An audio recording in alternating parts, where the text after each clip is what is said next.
Orain ikusiko duzu bideo honetan aro modernoan pertsonak nola bizi ziren azaltzen da. Baina ez hori bakarrik, gizartea ere adierazten du. Aro modernoa hasi zenean, gizartea erdi aroko gizartean oinarritzen zen, beraz gizarte estamental horretan. Eta iritsi ziren kontinente berri horretan, Amerikan, antzeko egitura zeukaten. Nola bizi ziren han, nola bizi ziren Europan, hori da ikusten dena, eta bideoa amaitzerakoan, gutxi gora bera, jakin barko zenuke identifikatzen garaietako ezaugarriak, eta gaur egungo bizimoduarekin konparatzen. Lehenengo diapositiba beste bideo batean errepikatzen da, eta emakume amerikarraren bizimodua azaltzen du. Inkak, aztekak edo maiak orokorrean gizonen azpitik bizi ziren, emakumeari zegozkion lanak egiten zituzten, umeak zaindu, familia, sukaldea, baita nekazaritza ere, ehungintza, eta noizbenka boterea lortzen zuten, salbuespenak salbuespen, baina orokorrean beraien bizitza etxera mugatzen zen. Eta beste alde batetik, hau beste bideoetan ere ikusi den diapositiba da, eta hiru zibilizazio hauetan gizartean nola egituratzen den ikusten da. Orduan, zaharrenetik hasita, maien zibilizazioan gizartea buruzagi batek gobernatzen zuen. Beraz, buruzagi bat zegoen, errege moduko bat izango zena, gobernatzen zuen lurraldea hiria izaten zen, beraz hiri independenteak Grezian gertatzen zen bezala, eta bere azpitik nobleak, apaizak, artisauak, nekazariak eta esklaboak. Ez altzaizu iruditzen Europakoaren oso antzekoa, ikus dezaguna azteken kasuan. Euren kasuan tribuak zeuden, tributan antolatzen ziren, eta bertan taldeak, nobleak, merkatariak eta nekazariak ziren. Artisauak eta esklaboak ere bazeuden.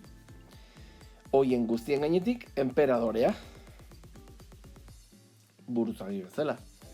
Eta Europan bezala eta lehenengo mailan ikasi zen dituzten lehen zibilizazio haietan bezala, Mesopotamian eta Egipton, botere politikoa zeukan, baina baita erlijiosoa ere. Beraz, botere politikoa edo agintea daukan pertsona horrek ere izango du izaera erlijiosoa. Nolabait jangoikoak hor jarri duela sinistuko dute. Inken kasuan, antzeko zerbait. Eguzkiaren ondorengotzat hartzen zen agintaria. Nobleziaren, herriaren, zerbitzarien eta esklaboen gainetik zauden. Beraz, ikusten duzue, orokorrean, Europan bezala eta munduko beste toki guztietan bezala, taldeak boterearen arabera sailkatzen dira, beti esklaboak azpikaldean egongo dira, nekazari eta merkatari artisauak urrengo talde batean, botere eta privilegio duten taldeak nobleak dira, eta hoien gainetik, buruzagi bat, enperadore bat, edo guzkiaren ondorengotzat hartzen zen agintari hori. Esan bezala, maiak izan ziren zibilizazio hauetatik zaharrenak, Amerikan ezagutzen den zibilizazio oparoenetakoetatik zaharrena. Eta bertako hiri ezagunetako bat Tikal, hiri independentiak zirela ikusi dugu, eta horietako bat Tikal zen.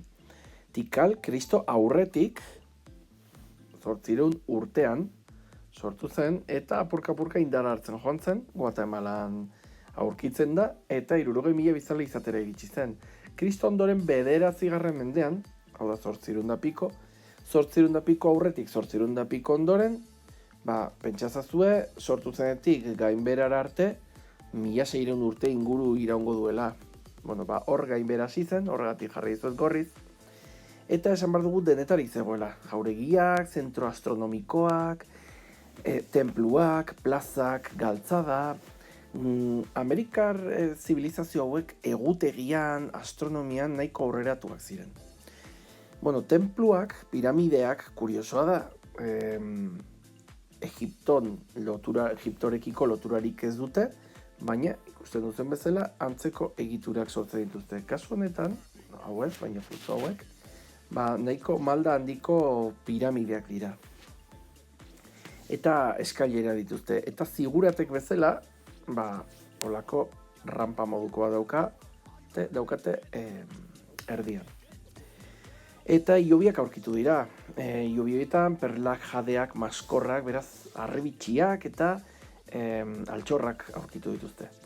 Hortaz aparte, pilotara jolastea gustatzen zitzaien, eta sistema hidrauliko zoragarria zeukaten. Euria egiten zuenean, erreserbetan gordetzen zuten ura, eta gero kanalen bitartez hornitzen zuten hiria urez. Beraz ikusten duzue, oian inguruan sortutako hiri bat da Tikal, oso aberatsa izan zena, eta gero gordeta geratu zen mendeetan zehar deskubritu zen arte, eta gaur egun bertan ikus daitezke zaharberritutako edo eraberritutako eraikin hauek. Fija zaitezte, plan honetan, tenpluak, akropolia, jauregiak daudela baita pilota jokoa, eta galtzada ere, galtzada edo ibilbideak.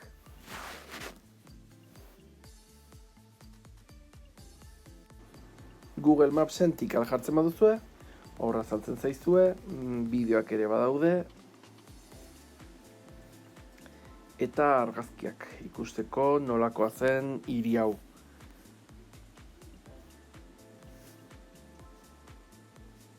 Oian erdian, gaur egun turistak daude bertan,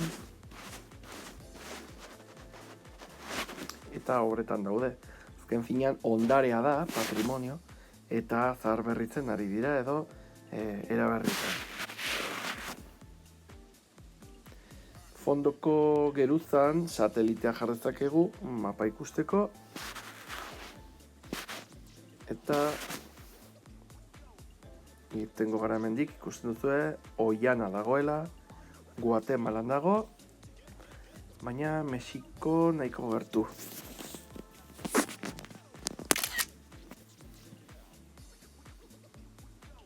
Hemen zegoen Tikal, hau da Guatemala, hau da Belize, eta hau Mexiko. Beraz, hemen maiak garatu ziren, eta hemen aztekak.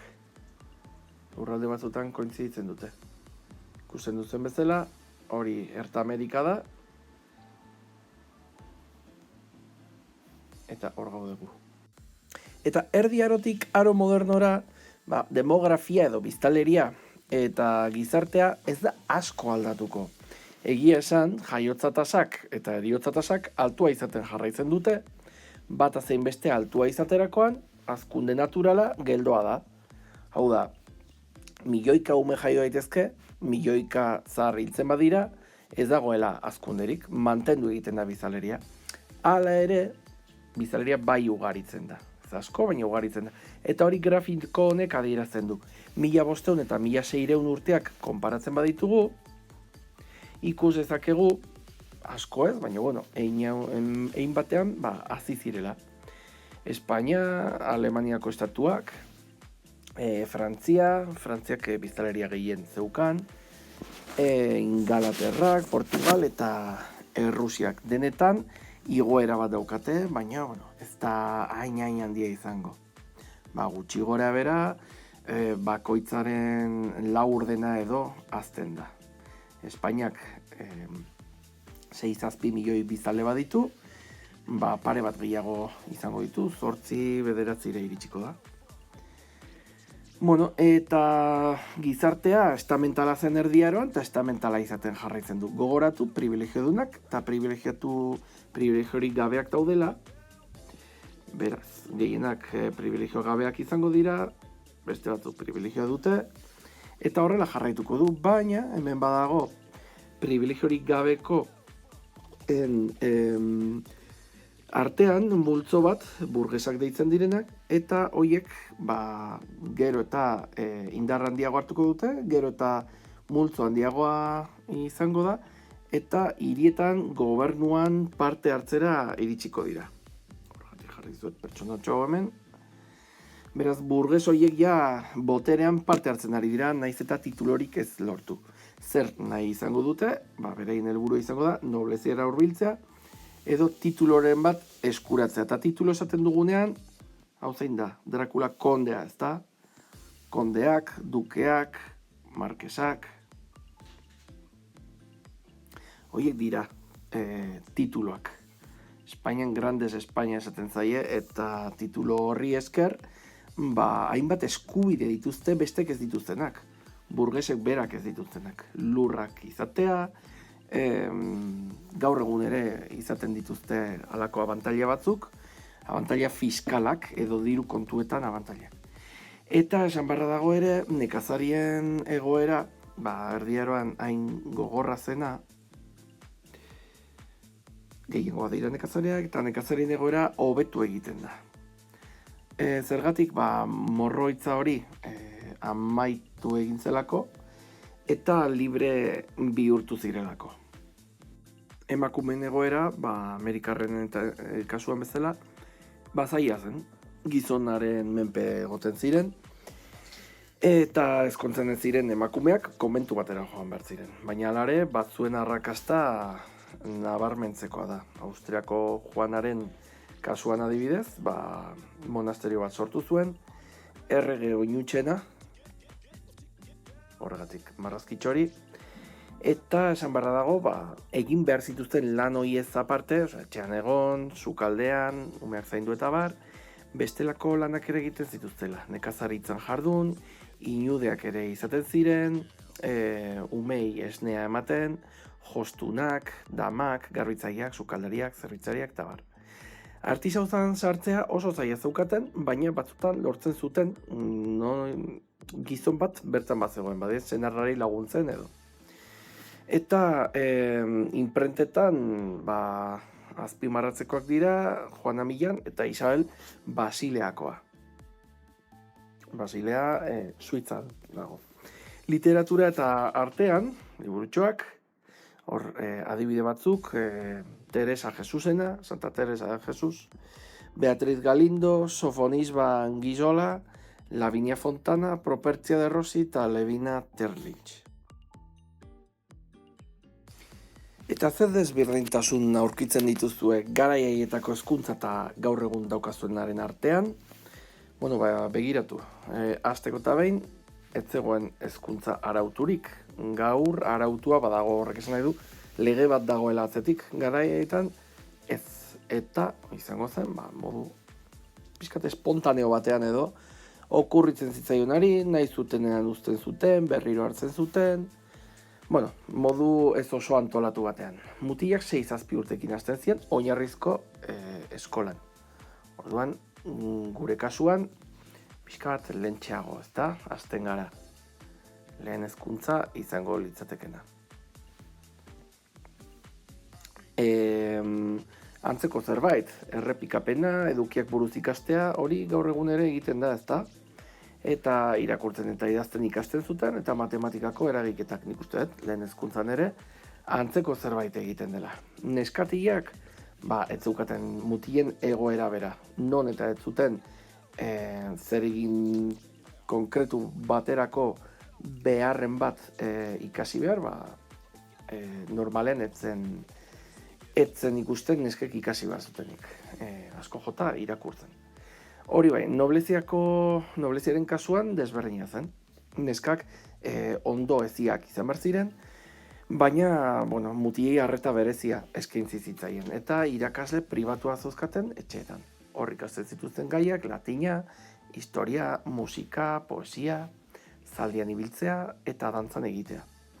Eta 9 urterekin bigarren hezkuntza hasten ziren. Gaur egun bigarren hezkuntzan hasten zarete, 11-12 urterekin, ezta? Pixka beranduago. Eta estatuko eskola edo erlijiosoetan izaten zen gaur egun ere, baditugu estatuko eskolak, Bueno, zuen kasuan eskola publikoa da, eskola erlijiosoak ere badaude, baina ez direnak ere ikastolen elkarte adibidez, ez da publikoa eta ez da erlijiosoa. Eta 14 urterekin, nahiko garaiz, unibertsitatera joaten ziren, gaur egun 18rekin goaz, eta bertan ikasketa tradizionalak, ikasi genituen ikasketa liberal horiek ematen ziren, baina bazeuden unibertsitate batzuk non bestelakoak ere ikasten ziren, eta garrantzitsuenetarikoa Alcalá de Henaresekoa izango genuke. Hemen ikus dezakezue Alcalá de Henareseko unibertsitateko dezakezue irudiak, patio errenazentista honetan, irusola irudituzten arkudun patio horretan.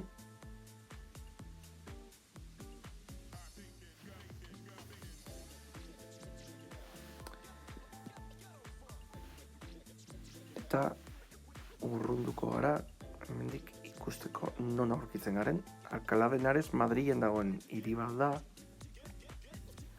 Ikusten duzu eta Madril. Beraz, Euskal Herritik hegoaldera. Gizarteak estamentala izaten jarraitu zuen privilegiatu eta ez privilegiatuekin.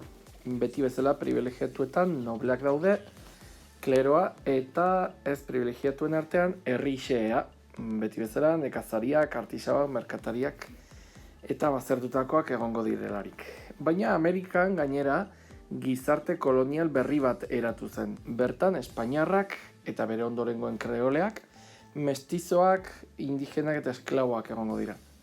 Hori ulertzeko mapa erres bat daukazue hemen, non espainiarrak edo portugaldarrak ere,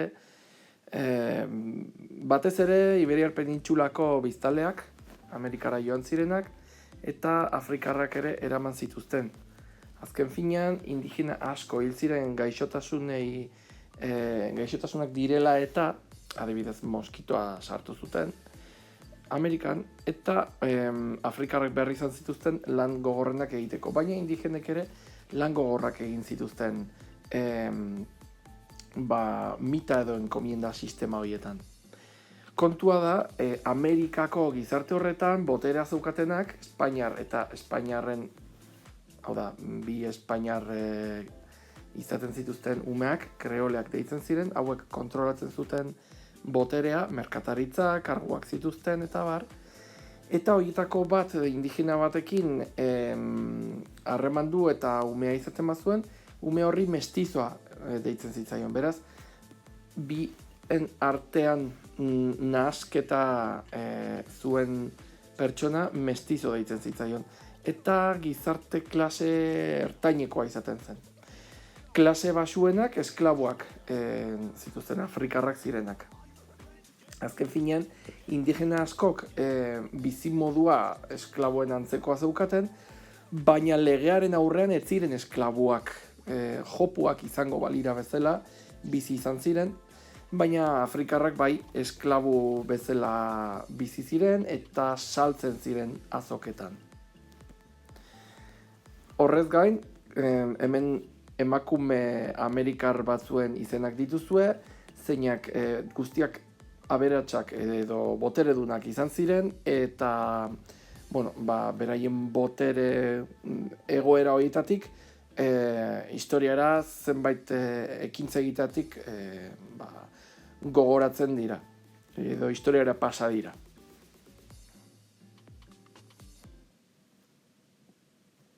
Esan beharra dago, egoera oso zaila zela garai haietan, gaur egungoarekin konparatuta, eta horren adibide da higienea eta osasuna. Gaixotasun ugari izaten ziren. Izurriak, pestez, tifusa, paludismoa, gripeak, neumoniak, gaur egun ere existitzen dira, baina kontrolatuagoak izaten dira. Kasu gehienetan, 40 aldia, kuarentena izaten zen, eta horrela kontrolatu ziteken, baina ez zen beti hori gertatzen. Eta horren arrazoietako bat zikinkeria izaten zen, higiene gutxiago izaten zen, eta batez ere ura. Ura gaur egun oso garbia daukagu, iturrietan, etxeetan, baina estolderia sistema ere badaukagu, alkantarilladoa, tuberiak, baina garaietan ez. Eta zikinkeria leihotik botatzen zen, kaleak zikinak zeuden, gizakiaren kakaki egoten ziren, baina bere alde ona ere bazeukan gizagorozkiak edo kakak ongarri gisa erabiltzen zirelako, hau da, balio zuten gero, nekazariek lurran ongarria botatzeko, gaur egun egiten den bezala, badakizu animalien kaka erabiltzen dela ongarrirako, eta horretatik gero landa eremuetan garia eta bestelako laboreak ere egiten dira, gizakiarenak ere balio zuen garaietan. Eta ze osasun aukera zeuden, ospitaleak zeuden, zeuden, baina oso egoera txarrean egoten ziren. Boteretsuek bazeukaten mediku propio etxera zijoana, baina txiruek edo pobreak zirenek ez. Eta ospitaletan 4 edo 5 pertsonak ohe batean egon behar zuten. Eta gero tratamenduak oso primitiboak ziren eta txarrak ere, askotan, odol usteak bezala, pentsatzen zen odola ustutzerakoan edo zulatzerakoan odol zikin hori bota eta pertsona senda zitekela. Baina askotan odol uste horietatik, hitzak esaten du bezala, odola ustuta hil egiten ziren. Eta bazeuden sendabide batzuk teriaka bezala, opio eta sugegorri haragiz egindakoa.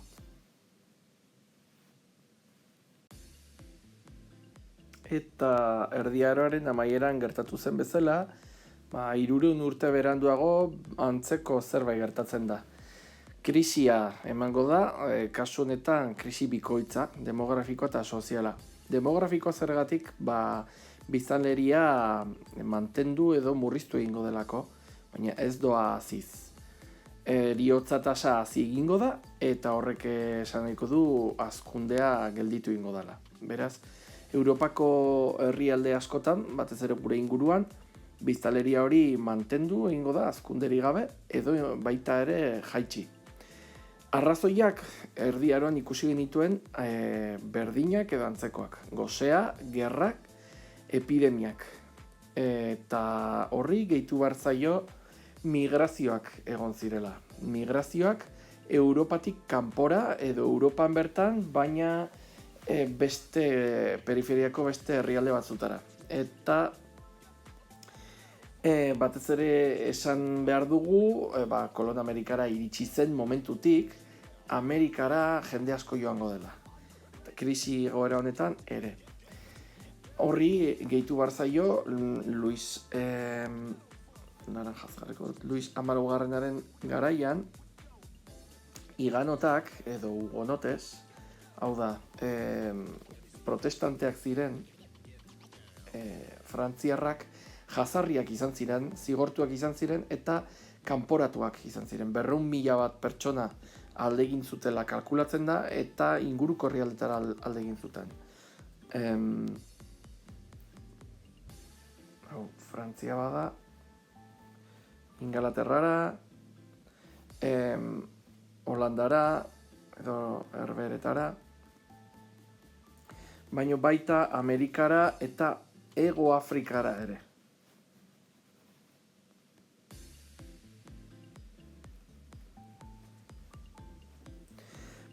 Migrazio horiaz aparte, krisi sozialara eman zen.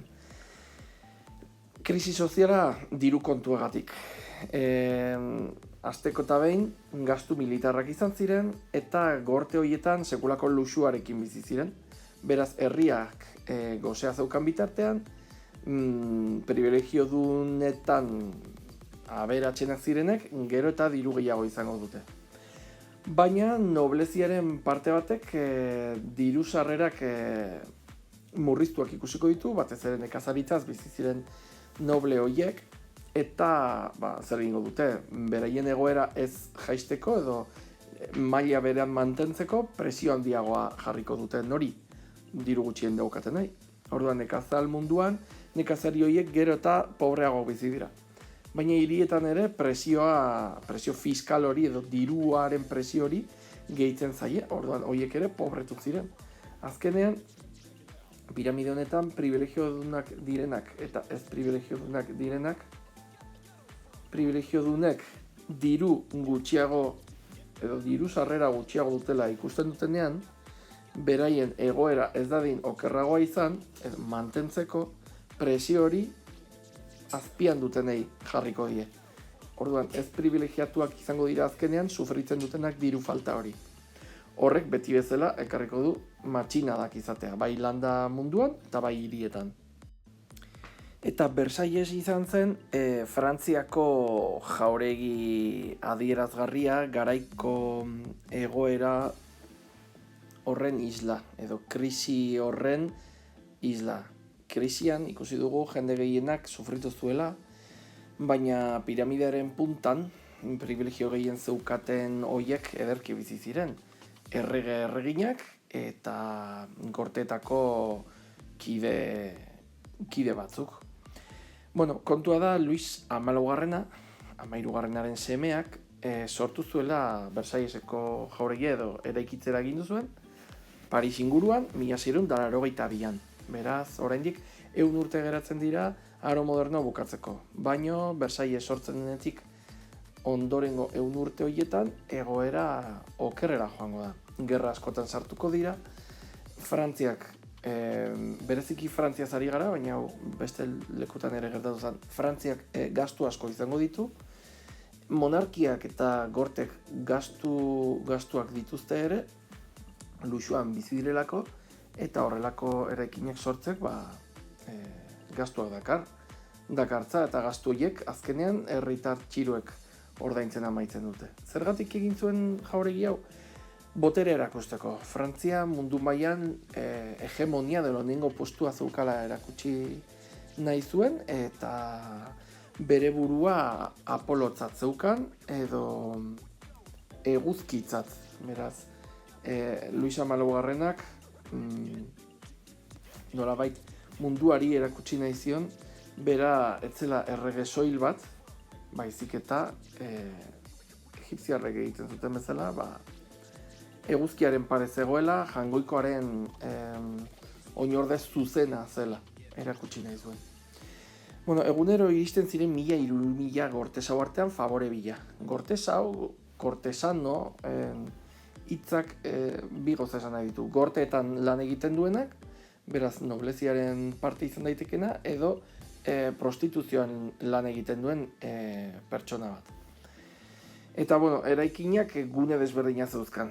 Gune guztiek luxua adierazten zuten. Bizitegi gunea,